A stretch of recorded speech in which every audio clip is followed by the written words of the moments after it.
I would like to welcome our beloved chief guest, Ms. Gilly Byrne, founder director of Cancer Relief India and also pioneering the development of palliative care for patients with advanced cancer in India. Dr. Balamohan, neurosurgeon and deputy medical superintendent on stage. She's actually she has to be appreciated that she not only initiated the movement in India, and she comes to yearly, or I think more every year, in certain intervals she comes and she communicates with the palliative care nurses and tries to empower them and gives inputs to them, and she likes to interact with the palliative care volunteers all over the state as well as India. So I welcome you, Mrs. Burns, and we are privileged to host you, and our all staff will enjoy their time dealing with you and talking with you. Thank you very much. It's really welcoming and really wonderful. The nurses, honestly, this is so important. Now, there was some research done by a doctor who's now died. She was only 33. She had a very rare form of cancer. And she was a doctor when she got the cancer. And in fact, she started a movement, a worldwide movement, because she said when she was in her bed, very often the doctors didn't introduce themselves. They'd start and examine her without saying, "Is it all right for me to examine you?"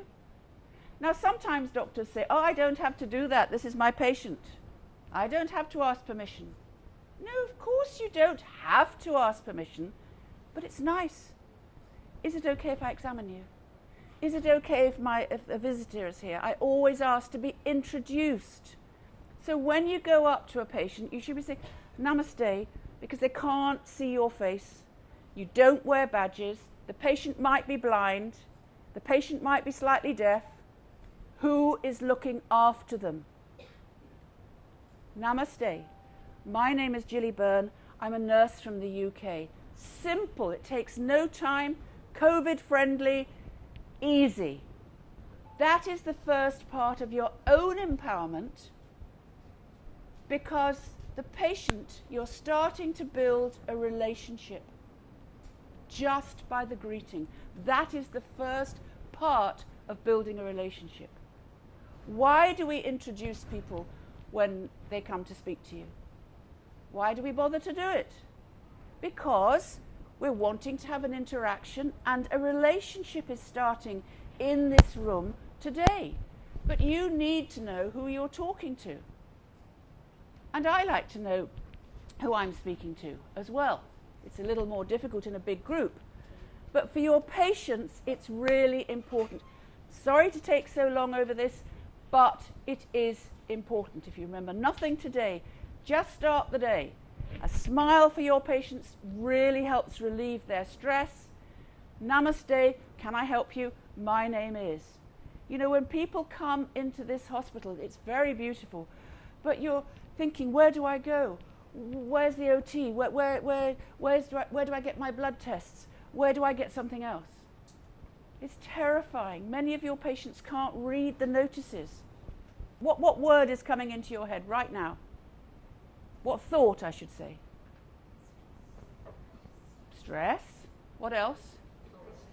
Depression. What else? No wrong answers, unless you think he's ecstatically happy.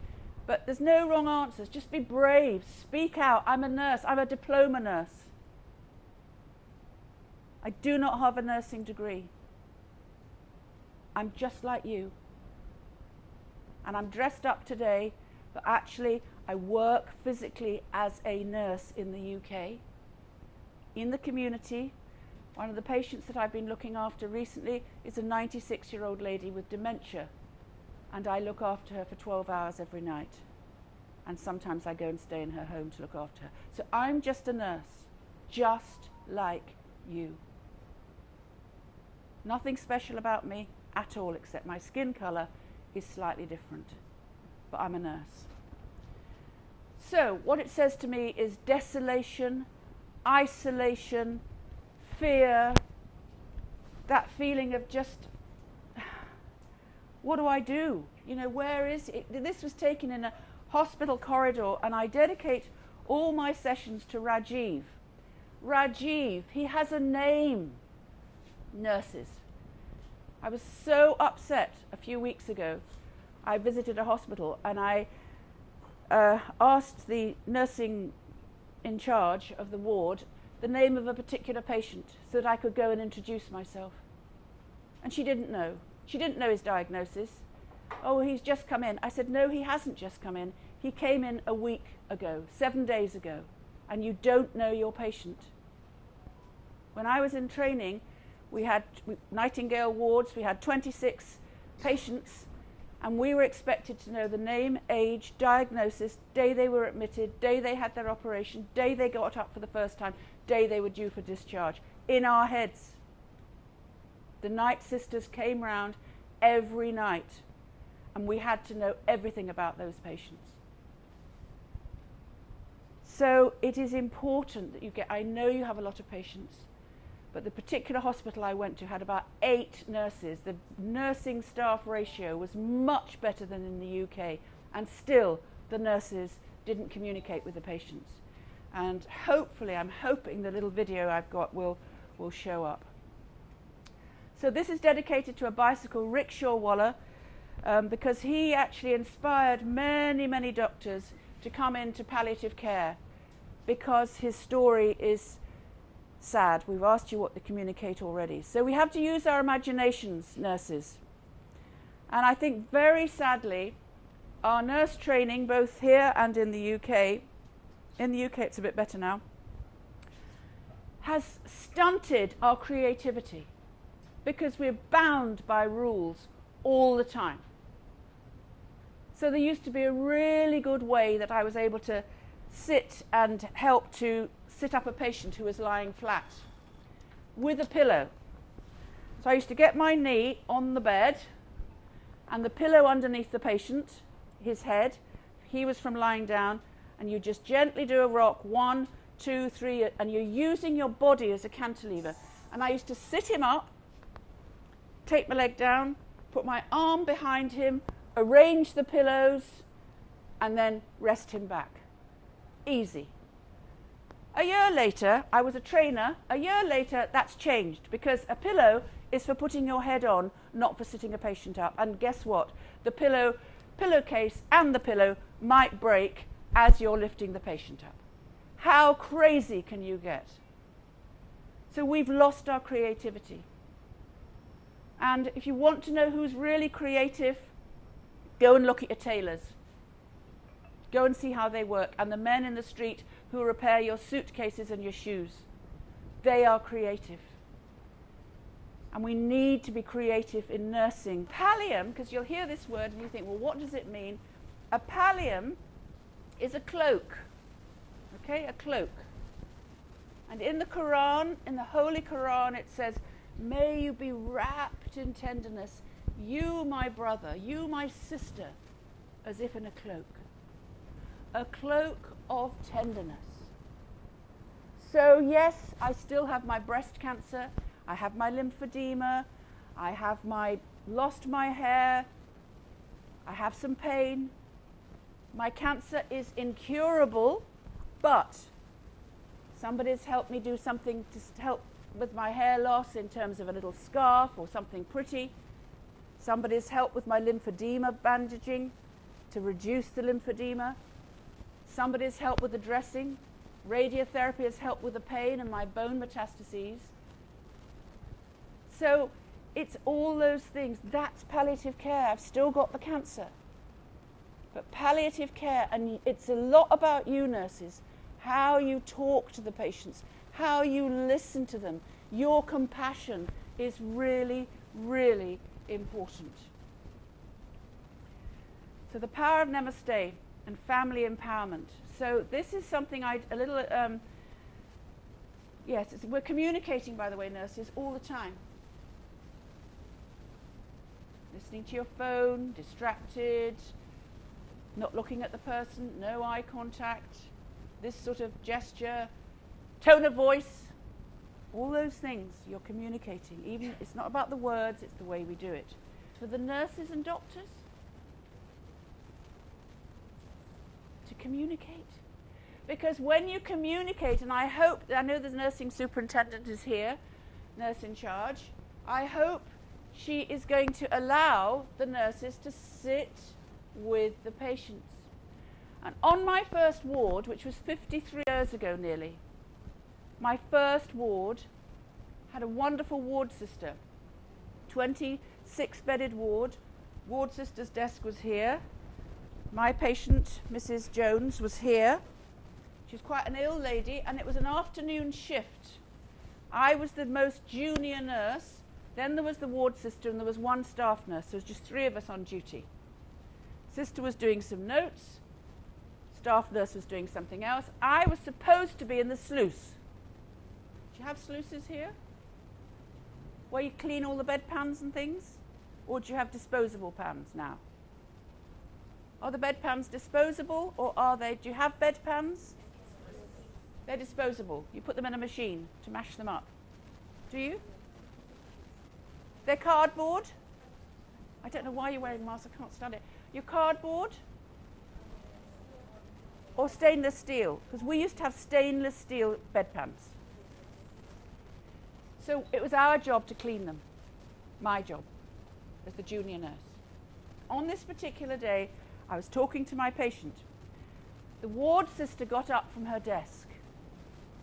What do you think happened? She got up and she put her hand on my shoulder and she said, "Nurse Byrne, always sit down when you're talking to the patient." And then she pulled the curtains around the bed so we had privacy.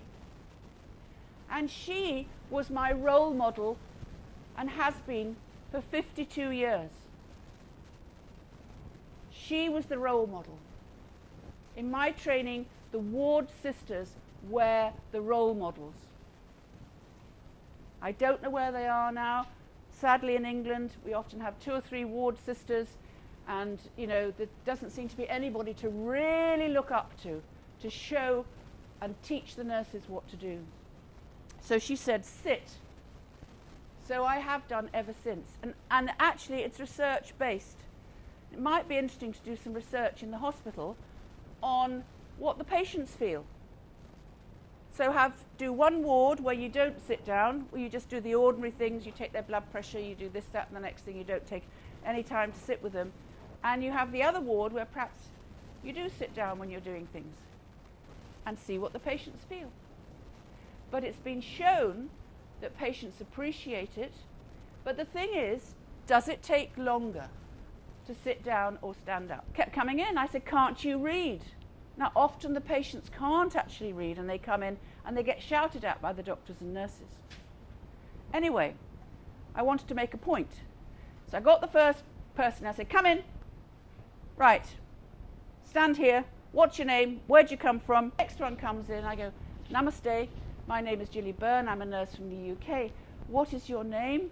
Where do you come from?" And we sat down, by the way. "What is your name? Where do you come from? Are you a nurse? Are you a doctor? Thank you. Would you like to sit over there?" Now, I did that for the whole group. I then asked them what they thought. And I was fascinated because actually, these are all people like you. Well, they're not ill patients. So they said they felt upset, needful, not sure, uncertain, no hope, low self-esteem, inhumane, alienated. Their ego was deflated. They were anxious, terrible fear. They felt strange, and who was this stranger? Because I didn't introduce myself. Who was this stranger? What happens when we don't introduce ourselves to the patients? Unsatisfied, angry, unwelcome. They didn't feel welcome. They felt hostile, annoyed, and felt very bad. What type of person is this? That's the first time they met me. How am I going to teach? How am I going to ever have a relationship with them? Think about it from your patient's point of view. First impressions are terribly important. So sitting and listening to the patient's story increases empathy. This was research done, nearly 20 years ago. There's lots of research to show that sitting improves the relationship between the patient and the clinician, which could be the doctor, social worker, nurse, whoever. Because you feel as if you're having a conversation with them. And everything, the dynamics change. They change. And your patients have got such interesting stories. So some of you may know this gentleman. This is Professor Raj Gopal. He's the chairman of Pallium India. He was, when this picture was taken, he was a professor in anaesthetics at Calicut Medical College. And he came to the UK for a 10-week training course. And I was the course director. I was his teacher. A diploma nurse teaching a professor. You can do it. You can do it. And he came with 5 other doctors. And the other doctors were, I said at the end of the course, after the 10 weeks, I want you to say something that you are going to do that nobody else needs.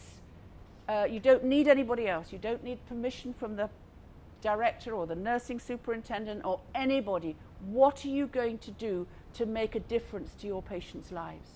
You.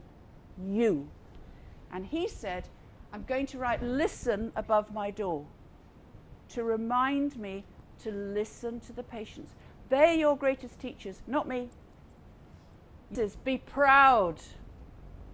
It's the highest calling from God. That's what Florence Nightingale said. The highest calling from God. And your patients, you know, when they're dying or when they're very ill, and I know you are busy, but I went to a ward the other day and there was terrible things going on. Machines going off, no nurses looking at the machines, no nurses turning the machines off, making a terrible noise all night long. Beep, beep, beep, beep, beep, beep, beep, beep, beep, beep, beep. Either the patients died, or the things become disconnected. And no nurses took any notice. So the patients are lying in a hospital ward with lights as bright as this, which we know is really bad for sleep, and listening to this constant hell of noise. Absolute hell. Costs next to nothing. So when I walk in, if the nurse doesn't know the name, or she can't see, or whatever it is, I can walk in and say, Namaste, Mr. Joshi, my name is Gilly Byrne. And I've called him by name. You probably think it makes no difference, but trust me, it does.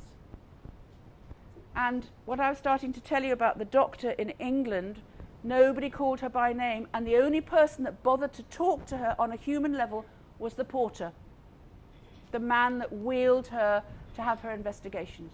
The nurses didn't bother, the doctors didn't bother. So she set up a movement called, hello, my name is, and that's what on their badges. Hello, my name is Gilly. And every nurse and doctor was supposed to say to the patients, hello, my name is. And immediately you've got a relationship.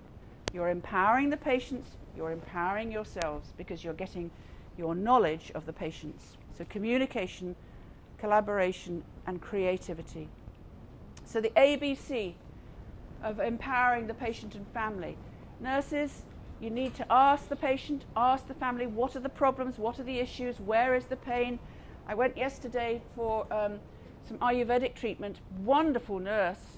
She was fantastic because I have problems with arthritis in my hands, and she wanted to know my pain scale. I thought, this is amazing. What type of pain is it? Is it stabbing? Is it burning? Is it dull? Is it constant? Is it when you move? Is it when you sit? Fantastic. Ask the patient. Assess them. She was doing that assessment. Is it stabbing pain? Is it dull, constant, on movement? And nurses, this is really important for you. You have to be the patient's advocate. An advocate is a lawyer. And a lawyer speaks on behalf of the person that's in front of the judge. Advocare comes from a Latin word meaning to speak on behalf of. So you don't have to be afraid of your doctors or your senior nurses or anybody. Be polite, stand firm and say, I have a concern about Mrs. Kumar. She said that she's worried because her daughter's getting married in 3 weeks and she's worried about whatever it is she's worried about. Be the advocate. Be the advocate. But you won't be the advocate unless you communicate with the patients. They need your advice. So when I had the tablets that they prescribed me yesterday from Amala, they wrote everything. They were very clear. These tablets, you need to take these after food, 1 in the morning, 1 in the evening, after food. And it's written on the box. And it's explained. And she showed me the tablets.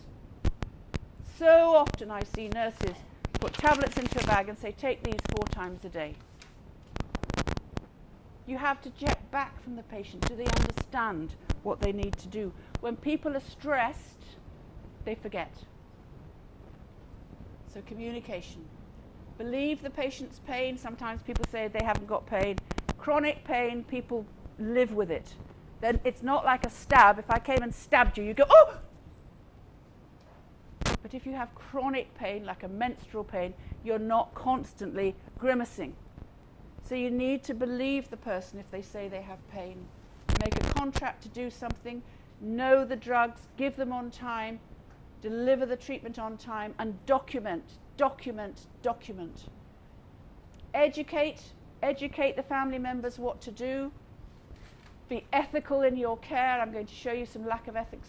Explain about the tablets and things. And it's all about evaluating what you do and communicating. So there's a story for us then. That's something that needs to be addressed. That needs to be addressed.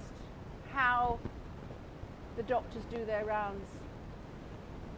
And that they take nurses with them on the rounds, and nurses take notes so you hear what the doctor says.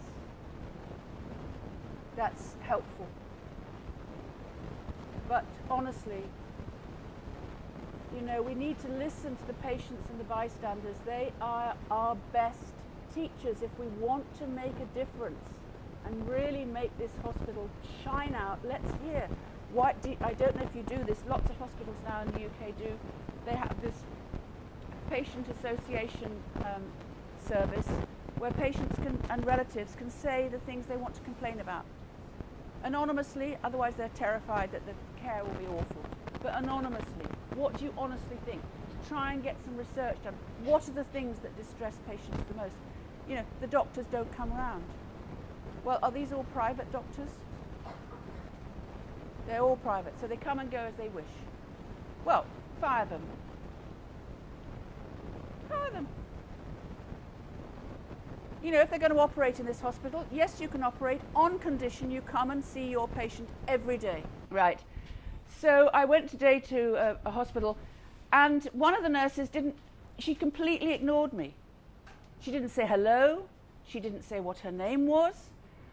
And so I felt, who is this person? Is this a cleaning person? Is it a volunteer? Is it a doctor? I had no idea.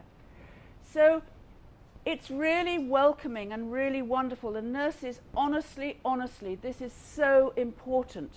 Now, there was some research done by a doctor who's now died. She was only 33. She had a very rare form of cancer. And she was a doctor when she got the cancer. And in fact, she started a movement, a worldwide movement, because she said when she was in her bed, very often the doctors didn't introduce themselves.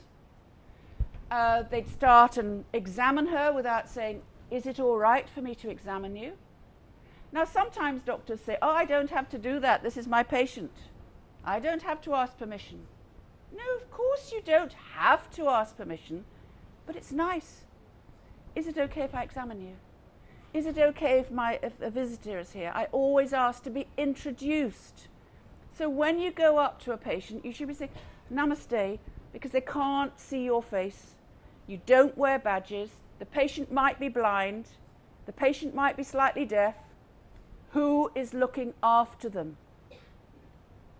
Namaste. My name is Gilly Byrne. I'm a nurse from the UK. Simple, it takes no time, COVID friendly, easy. That is the first part of your own empowerment, because the patient, you're starting to build a relationship just by the greeting. That is the first part of building a relationship. Why do we introduce people when they come to speak to you? Why do we bother to do it?